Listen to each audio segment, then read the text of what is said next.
What's up, everybody? Welcome back to another episode of Day1Radio right here on Live Hip Hop Daily. I'm Maurice Gardner in here with my man BP. What's going on, man? Ain't nothing, man. Coming off of a good weekend, moving around and whatnot. Before we get into it, gotta definitely shout out the folks over at Red Bull, man. They did the Sound Clash out here, and that shit was super popping. I know you couldn't make it, but they had Zaytoven out there, did a whole set and brought out Dolph and Paul Wall, a whole bunch of people. Like, it was popping because it was like you had the Dominican cats repping, you had the Jamaican sound system repping, and you had some more Atlanta cats. They brought out Troy, so it was a pretty dope event. I didn't know what to expect. I didn't know if that would work in Atlanta or in the States, period. But I was pretty sure it would work. Like Red Bull does a lot of good research and development before they just jump out into stuff. They did a lot of good marketing behind it, you know what I'm saying? They, did a lot of stuff with the artist Rico, you know what I'm saying? So like they've always done well by Atlanta, you know what I'm saying? They definitely do their research before they just jump out there and do stuff here. Most definitely. But yeah, that was fun, man. So I wanted to shout them out. They definitely made sure they laid out the red carpet and all of that. So definitely wanted to reach out to them, man. How's your week been going? Weekend. We actually got to you normally out of town on the weekends. We got to kick it a little bit Sunday. Oh yeah, man. I usually stay in town for the groove, you know what I'm saying? Right. That's usually the thing that's circled on my calendar. Shout out to the homie Wally Sparks, you know what I'm saying? And the work crew. Right, for sure, man. Yeah, that thing was popping, man. But we appreciate y'all listening, appreciate y'all watching every week. Make sure y'all subscribe, rate, and review on all your different podcast services and on YouTube. But as you know, what we do, it's Day1Radio. We bring you things day one. We hip y'all to things before a lot of y'all are hip to them, or we tell the stories that haven't been told correctly. And one of our guys, friend of the show, Willie Joe, had told me about this artist a while ago, like some months ago, maybe damn near a year ago. And I was like, okay, normally Willie don't really bring me no BS. So I was like, let me pay attention to what you're saying. And I sat down and listened to his new project, and it kind of blew me away, man, especially for a cat that's 21 years old. We got Lil James in the building, just dropped. 21 years later, man, it's from the very beginning of the project. It was like, okay, this is different. Yeah, man. So how you feeling, bro? I'm alright. How y'all doing? Good, man. Good to have you in the building. So 21 years later, man, it's not like you hella old, but you definitely have an old soul. Right. What was the logic behind naming the project that? To emphasize how young I was, because I knew how the music was gonna touch people. Right. So it was, nigga, I'm 21. Don't get it confused. You feel me? Right. Make sure they don't know you're not just a dude they hadn't heard of. Right. That's been in the game for a really long time. Right. Definitely. So you started rapping very early in life. What was the that one thing that you remember, that artist or something that somebody played for you, or you just heard in the streets? You was like, oh shit, this I kind of like this. Hot Boys. Hot Boys. It's over with. Heard Hot Boys. It was fuck school. Damn. She's crazy. What was it about the Wayne and Turk, BG, Juvie that really drew you in? Shit, I can't even tell you.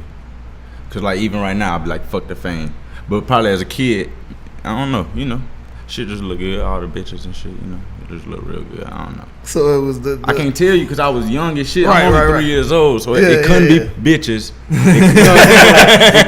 It could have been, but you might just not have known it yet. Yeah, I don't know what it was. Yeah. I mean, people Hot Boys had that same effect on grown ass men, though. You know what I'm saying? It's like you saw grown ass men going out getting them fake ass watches, them fake ass chains. Like, bro, I got the baby watch, bro. You know what I'm saying? So it's like they had quite an effect on a lot of people. And I can't even remember none of that shit, but I definitely remember on that big ass TV. For sure, most definitely. Sure. So man, you from Detroit, right? Born in Detroit, lived there for a while. You I know you had lost your mother at an early age, and your pops had dealt with some adversity, and you ended up being in the foster care system, man. I know you said music kind of helped you cope with that. Can you elaborate on that a little bit? Through the foster care, did the music did. It was just some shit to do, like, you know what I'm saying. So it probably kept your attention. It gave me that you know, it ain't let me really focus on, you know, the world crashing around me, because it was like the beauty in that. But you don't really hear a lot. I mean, there's so many people, especially, you know, black and Latino kids that have gone through that experience, but you don't really hear artists talk about it. Like, what made you just be honest and open about it? Because everybody ain't really trying to be like, yeah, I dealt with foster care, I had to have somebody come and get me out of that. You know, you don't really hear that. I don't know what it is. I don't know why they might not talk about it. Because I feel like it's, you know what I'm saying, it's like, you know, it's a strength even talking about it. Mm-hmm. Like, you know what I'm saying, whether you're talking in an interview or you just talking to somebody, it's like, that shit is still like, you know, you made it through that shit. So it's like, regardless, it should be some type of motivation. How many different, like, homes did you bounce around in back then? Man, my whole life, I've probably been like 20 homes. Like, yeah, shit was crazy. And then I was a badass child. Like, I was in foster care burning homes down and shit, like, literally. What the hell is it about Detroit motherfuckers and fire? Y'all love lighting shit on fire. I burned a 3-story house down. I think I was like 7, 6, maybe 5. That's you're 5 or 7, but like, do I remember how I did it? How and why? If there was an actual why, okay. So look, this the reason. Should we be talking about this? No, look. I don't want no issues for you That shit's legally real. at all. I don't know if we should be talking about. I don't know what the statute of limitations is on arson. I was just gonna say, I think it was a good insurance check behind that shit too. Oh, okay. Gotcha. Insurance might find out what really happened. Yeah. We don't need that. We not gonna get you in trouble. You just I ain't about to gonna get get in popping trouble. out here. No doubt. Fuck that. So a bunch of different homes. How did your uncle end up getting you? I know you talk about your uncle a lot and moving you down here.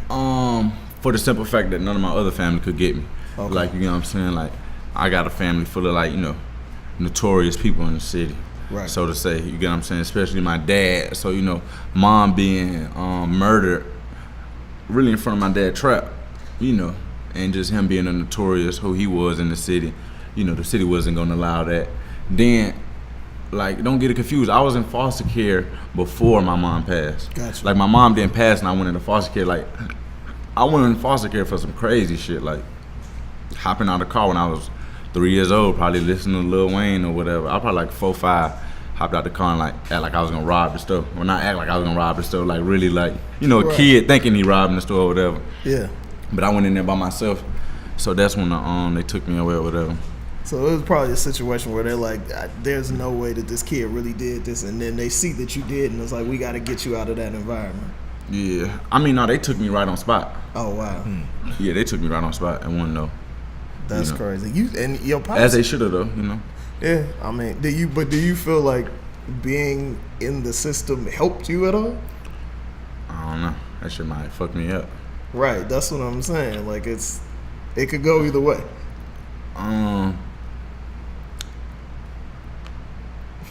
Shit, I don't know. No, that's the second album. That's something. Yeah, I don't really know. I can't tell you if it hurt me. I know if I probably stayed in Detroit, like, you know what I'm saying, like, shit'd be different. Yeah. Like, life in Atlanta is great. You feel me? Got you. No, your pops got shot as well a number of times, right? Like 20. That nigga be deaf. He probably got like 3 more lives left. He got like, that nigga be deaf like 6, 7 times. Damn. That's crazy. You know, the uncle that brought you out here, that's your dad's brother or your mom's brother? That's actually my grandmother's brother. So it's my great uncle that brought that you nigga out was here. 60 when he adopted me. Wow. So, you know, shout out to him. That's a good man, dude. Most cats don't want to. And I hated him. Like, because you was getting that structure. yeah, You he was probably a never military. had that Yeah, before. he was from the Air Force and shit. Yeah. I was still running wild though. I couldn't listen for shit. Yeah, I mean, but you talk about it a lot on the first song on the album. Right. And you break it down. What was his reaction when he heard the song? I don't even think he heard it yet. Really? Yeah, he don't really listen to music. He Okay. don't like. He was really against the rap. That nigga wanted me to be a lawyer or something. You feel me? So that was our clash. Like, you know, we probably would have like got along in the home if he would have believed in the music. But I don't blame him for not believing in the music because, you know, it is 1 in a million chance. And as a parent, you feel me, you want best. Now that I see that, Right. Back then I wasn't hearing that shit though. Right. At what point did you start like using music as this tool? You know what I'm saying? To like, I don't know if you was necessarily using it to like escape, because I mean, you know, a lot of times in your music, I didn't hear any escapism at all in your music. So I don't even know if you were using it to escape. You know what I'm saying? So when did you start using this as a tool to cope? I feel really like therapy, really. No, man, music has just been a part of my life the whole time. Like, you know. When did you start say like when did you be like, I'm going to be a rapper? You don't believe me. 3 years old. You was like, I'm gonna be a rapper. Yeah, man. There's videos of me rapping at 3 on the block, bro. That's wild. I call anybody in my family right now, they gonna say this nigga was 3 years old. Like, I've never ever wanted to be nothing. That's why I told you, nigga, as soon as I heard Hot Boys, it was, I'm a rapper. Like, nigga, it was for real, I'm a rapper, nigga. I used to rap on the block for the dope boys. They used to pay me. All the other kids had to be in the house at Street Lights. That's super wild. Go ask some niggas in Detroit, they know me. So Atlanta getting here changed a lot. What was, and you're 10 years old, so all you've known is Detroit. All you've seen is that life. How did it mess your mind up when you got here? Because Atlanta is way different from Detroit. Way different. I don't know. I think I always had this like charisma about me. I always been able to talk to people, you know what I'm saying, get what I want out of people, get what I want out of situations, you know. But Atlanta just, I don't know if it, like, you know what I'm saying, like, opened it up for me and broadened it, but because, you know, I get a lot of the hustling shit from Detroit. Yeah, of course. You know, a lot of the shit I do, I don't see it in Atlanta niggas. It's like they come from home, like, you know what I'm saying. So I don't know what it did, but I loved it. I love Atlanta though, for a fact. Like they welcome me. Yeah, for sure. Atlanta is good for that though. Atlanta, if you a genuine person, Atlanta will embrace you for sure. Yeah, they've been loving me since I got down this motherfucker. Now, for the longest, you know, we really didn't have the nation didn't know what Detroit sound was. All they knew was Eminem and D12. Now you got Dej Low, T Grizzly, Payroll, Sada Baby. You got all these cats coming out of Detroit. So being that that's your hometown, how does it feel for the nation and hip hop as a whole to finally be embracing that real side of Detroit? Like, you know how they got the shirts and shit. Well, they got them now for everybody, but it really started in Detroit. I'm hoping they're paying that dude. Detroit versus everybody. So, you know, everybody bit off that. We really stand on that shit. Like, you know what I'm saying? We really stand on that shit. Like, you know, you come in Atlanta and you see Falcon jerseys, you see, you feel me? You gonna see every fucking jersey, Bears, Chicago. You gonna see every jersey. Right. You come to Detroit, nigga, you seeing Detroit. Like, you know what I'm saying? Yeah. Like, you're seeing. And really, only Detroit Tigers hats. No, like real. you really ain't seeing a whole lot of, you know, Lions and all that. It's Tiger. It's crazy. All day. But I love all the Detroit rappers. I'm just happy, you know, something happening. Most definitely. You plan on, because you don't have a lot of guests on the album at all. You just got Jacquees and then you got Cap G on the album. Was that purposeful that you were like, you want to tell your story without a lot of people? Yeah, because I got a lot of songs with good features and shit, but that wasn't what this mixtape was about. Gotcha. So, you know, just stayed on topic. Nah, for sure. What's the story behind the album cover? I don't know really. That's just what type of person I am. I ain't gonna hold it. That was just a picture I took. Really? Yeah, I ain't gonna hold it. It fits perfectly. I stand on every car. Like any car that I can stand on, I'm standing on it. And it was just a fire ass picture. You feel me? Just a moment in the life. Yeah, I told my little bitch like, hey, snap this up. And I posted it, and niggas was like, hey, that's the album. Nah, it looks so like. I just kept it in mind the whole time. Like, I posted this shit a year ago, and nobody knew that. You feel me? A lot of people was commenting, that's a fire ass album. Right. You know, so I just kept it in mind. And you just, I saw you posted on your IG stories, you just got a new whip and stood on top of it. But I stand on every car. What is the that's just your thing? We on top now, fuck it. Came from the bottom. I definitely feel you on that. No more shotgun, nigga. This my shit, nigga. No doubt. And you such a Detroit nigga, because nobody under 50 other than Detroit niggas buy vets. I'm motherfucker crazy. I ain't gonna lie, that shit dangerous. No, it is. Nah, that's a powerful ass car. Crazy. So most definitely. So what are you I feel like you are, you know, being on Generation Now, like people know Drum, you know, obviously I know Uzi and all of that. Being somebody that is rapping about what you rapping about, you like a akin to what like Face was rapping about in his 20s, what Right. Pac was rapping about in his Right. 20s. How does it feel to be on that label? And how did you initially hook up with them? Recording that drum studio. Yeah, recording that drum studio. And first my engineer, or the engineer at the time, I was recording with Cap, and he heard me freestyle or whatever, and then just fell in love with it. And that was just the start. So that shit is crazy, cause I wasn't gonna sign to nobody, but the engineer had fell in love with it, and he was, you know, just consistently playing my shit and just working with me and shit like that. And Cannon and them just like, you know, caught ear to it and was like, you know, who that? And it all just fell in place. God, really. Was it an easy sale? Like, was it a thing like, you know, the first time they asked you and expressed interest, you was like, yeah? Or was it a thing where it's like it took some time, like, man, let me figure y'all out. I don't know y'all like that. I don't know about this other shit y'all got going on. One, you know, Cannon don't get a lot of credit. Like, just for being who he is, you feel me? Like, you know, I hate that I be like drama. Cause it's drama and Cannon, like, you know, both of them are legends. I went to school with both of them, so I know. They just two different type of legends, you know, and it come Don with their and job. Tyree. Yeah, You know they just come with their job, like, you know. Cannon is really, you feel me, and drama is really the face, but both of them, this shit is just crazy. Like when they came to me, or they brought it to me, I think I was like halfway. I was decided really was drama. You know, then I'm like, Cannon. And then I'm like, you feel me? Like, you know, being a big ass fan of Cannon and not even, you feel me, knowing how he look. You feel me? Like, yeah, but, you know, they was fucking with me hard from, you know, they got, like, you know, they knew what they was doing, nigga. I came in that bitch, they started throwing stripper parties for me and everything. They knew what they was doing, they got me. Hilarious. Yo, I want to get into a couple joints off the album just so people can hear the mix. You call it a mixtape. It's really not a difference anymore between mixtape and album. So what is your favorite joint on it?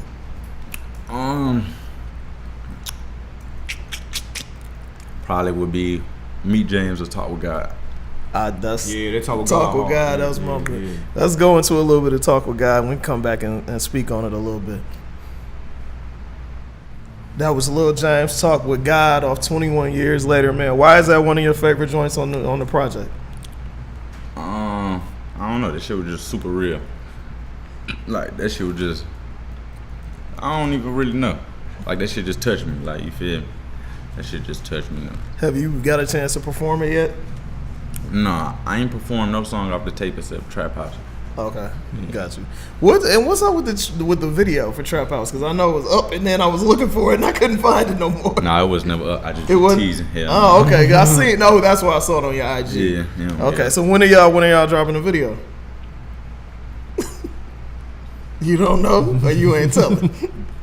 If you're not watching and you're listening, that's how it is. We getting the shrug face. You gotta tune in for that motherfucker. You gotta tune Pleading the fifth. Got you. Subscribe, nigga. It's gonna send a message to your phone when I drop it. Marketing, got you, 100%. You talked about being an old soul. One of the songs you say you're 21, but you feel like you're 40. Where do you think that comes from? I feel like I just seen a lot of shit in these fucking 21 years, bro. Yeah. Like, you know, and like being in school, and like being in Atlanta. See, like if I was in Detroit, it might be, you know, I might be just another nigga with that story. You know, like being here though, like seeing a lot of families, you feel me? Like, nigga, I be looking at these motherfuckers like, how are y'all? How y'all are? Like, how y'all not grateful for this shit? Like, nigga, your moms is alive, your pops is healthy. You feel me? Like, you know, everything ain't perfect, but nigga, if only you knew how bad this shit really could get. And not even as bad as like third world countries. Like, nigga, we got third world countries in the United States, nigga, like y'all don't even know. You feel me? And I'm from one of them third world countries. Like, you know, Detroit is fucking, you know, that shit is crazy. Yeah, definitely. How you feel about the changes out there with the gentrification and them trying to move folks out and all of that in Detroit? You know, I stay in Atlanta now. You know what I'm saying? Like, I'm sure you still have family up there, though. Yeah, but shit, like that ain't the part that I care about. You know what I'm saying? Like, you know, I care about my family and I care about the music in Detroit. Right. Other than that, it's kind of like, you know. Have you had the opportunity to collaborate with any of the artists out of Detroit right now? Yeah, some local artists like like friends or whatever. Okay, got you. So with this, man, how do you want people to receive it? Because I feel like we have a line drawn in the sand in hip hop where somebody will legit see your age and be like, I ain't listening to that shit, and they've never even heard you rap before. The name, the age, and the name. Cause I know this was like anybody with a Lil. They're like, man, another one of these Lil niggas, man. I'm good. Right? Does that shit bother you that it's that people are that closed-minded now with the music? Nah, fuck no. Cause regardless, nigga, if you choose to listen to it or don't, nigga, somebody didn't hear it. You feel me? And it wasn't by choice. So you just, it didn't, you know what I'm saying? Like it didn't affect it. Like somebody around the world did not hear the music, and it wasn't because they said, oh, he's Lil James. Nigga, I'm really Lil James. Like, you feel me? Nigga, my daddy name is Big James. Nigga, my granddaddy name is James. Like, nigga, I'm really Lil James. They really call me Baby James, but I'm finna come in here saying. And I think it's art. I think it's a singer named Baby James is out there already. That's country as hell. Hold it. Hey man, it is what it is. Sure, that's hilarious. You said you want the music. You make music to change people, to kind of show people something different, man. Right. What is the joint off the album that you feel like? Because you talk about wanting better for your homies, talk about wanting better for your friends a lot. What's the joint off the project that you feel like people will listen to and it might wake their ass up a little bit? The whole fucking tape, like that's what. Casanova ain't gonna wake nobody up. But see, look, that was shout out to Jacquees, but that was my label. Gotcha. Like that was like gold. You know what I'm saying? We gonna make sure we put some gold on there. Like so shout out. It's a jamming song. Yeah, you know what I'm saying. Yeah. But the fucking song is not really a part of the tape. Like it's like a bonus almost. You know what I'm saying? You gotta tell, but it's a bonus. But it's fine. It's cool. Yeah, it works. Yeah, everybody has it. Like I remember, I like we talked about this on the show. Like I love Schoolboy Q, the first major label album, but I was like, and Studio is a banging ass song, but it has nothing to do with this fucking album at all. I'm so grateful, and I'm so grateful. Shout out to Jacquees. I'm so grateful that song being over. You feel me? Overshadow my message, my fucking mixtape. Like I'm happy that it is where it's at. Like bitches love it or whatever. But niggas is knowing like nigga, this is a story right here. You feel me? So hey, it's compromise. Yeah. You gotta understand. I'm happy it didn't overshadow it. Nah, it's gonna blow up in a minute. I'm gonna put that push behind it when it's time. Definitely. But yeah, I would like to know from your perspective though, being a young dude, because I look at things through a grown ass man's mind. For you, so what song would you say, like I said, that you feel like people should listen to on the show right now that can really? It might be Talk with God, because that shit. Other than that, we already played that one. Yeah, it might be the one. That's what I'm saying. Like, my bad. Let me find another one. Go listen to Trap House first. Hilarious. Trap House. Hilarious. But But that is the single, so let's play a little bit of Trap House. Make sure y'all follow Lil James on his Instagram so y'all know when the video is actually gonna drop. Facts. He's been teasing it for a minute. You mentioned earlier, man, certain things you didn't realize till you became a father. Until I became what? A father. I ain't no fucking father. I thought that's what you said earlier. Well, we gonna have to edit that out. No, keep that in there. Let them know, nigga. Somebody gonna be like, hey. Keep that motherfucker in there, yeah. Hilarious. Let them know. Hilarious, for sure. What do you think, being that you are who you are, right, and your personality, man? I'm a father. I be sonning niggas. You feel me? Come on, man. That was. I remember hearing that line, and like it's clearer now because I thought that's what you were saying. Like I'm sonning these niggas. You know what I'm saying? But like I was talking about actually in the interview. I swore he said that, but it's all good. For you, man, how do you deal with like the industry? Because you don't seem like an industry ass dude. I'm not at all. So how do you kind of deal with some of the things that just come with it? I don't really deal with it, honestly. Have you had a long time to have to? Like that, but you fresh in the game. You know what I'm saying? Everybody go through. I've been signed. I've been signed for a little minute though. Mm-hmm. Like it's a process. And anything can happen within that process. Right. Just like you selling a home, nigga. contracts can be voided. You feel me? Like, nah, nigga, contracts didn't close. You know what I'm saying? So, Right. you know, I was dealing with a lot of shit way before y'all heard the music. Like, nigga, that was you feel me? The music was the last part. You know what I'm saying? Like, I've been ready to drop shit. So, you know, but honestly, I don't deal with the industry shit. You know, I push it on my management and I just be me. Gotcha. So, what do you want out of this, man? What do you want out of the game? I don't even want to tell them what I want. You feel me? Because they'll never believe it. But it's definitely changed. You know, I know my purpose on earth. You feel me? So You can't just gloss over that. That's major. You got people that's 60 years old that don't know what their purpose of being here right is for. I asked my ex. You feel me? Like, we was arguing about basically our relationship. You know, and I just asked, like, what's your purpose in life? Like, what's your purpose? Like, she thinking I'm asking what's her purpose in work. Right. And she really tell me she don't know. Like, you got to figure that out. You know, you got to know your purpose. You know, because this shit ain't no movie. Nah, like, every day you wasting a day. It's very true. You feel me? So you got to know your purpose on. I know my purpose on this motherfucker. I help everybody around me, but that's just the small part. Like, you know, I ain't got it how I want to really help. You know. Right. I know the power I got. Like, you know, influence. I know all that. Like, before the music even blow up. So, you know, once the music blow, it just magnify. Right. You very also outspoken, man. You talk about, you know, you had the line about the Trump thing on the album and all of that. All right. Do you ever, and you've seen, you know, how they treat black folks who have influence and power and have a voice at all? Do you ever worry about, like, oh, maybe I shouldn't say this, maybe I should say that? I mean, I think they're going to come for me being a black successful man regardless. You feel me? You know, period. I love everybody, nigga. Like, nigga, I wish Trump get this shit together. Like, you know, like, nigga, I ain't got no hate for nobody, really. But, you know, they gonna come for me regardless, you know. Most definitely. In some type of way, nigga. Like, if they can't get my reputation, they gonna send fucking IRS my way and make sure I've been, you know what I'm saying? They gonna do something, bro. Like, nigga, I'm not no fool. You get what I'm saying? This shit deeper than rap. You a wise dude, man. Because when the first time I heard the project, I was like, yeah, he's saying some shit the motherfuckers be scared to say. Yeah. And that comes with consequences. I hope Trump hear that shit, you feel me? I honestly, on a completely other level, I really feel like a lot of celebrities talk shit about dudes so he can tweet about them and raise their profile. Yeah, like, you can tell, I'm not really, you know. I really feel that way.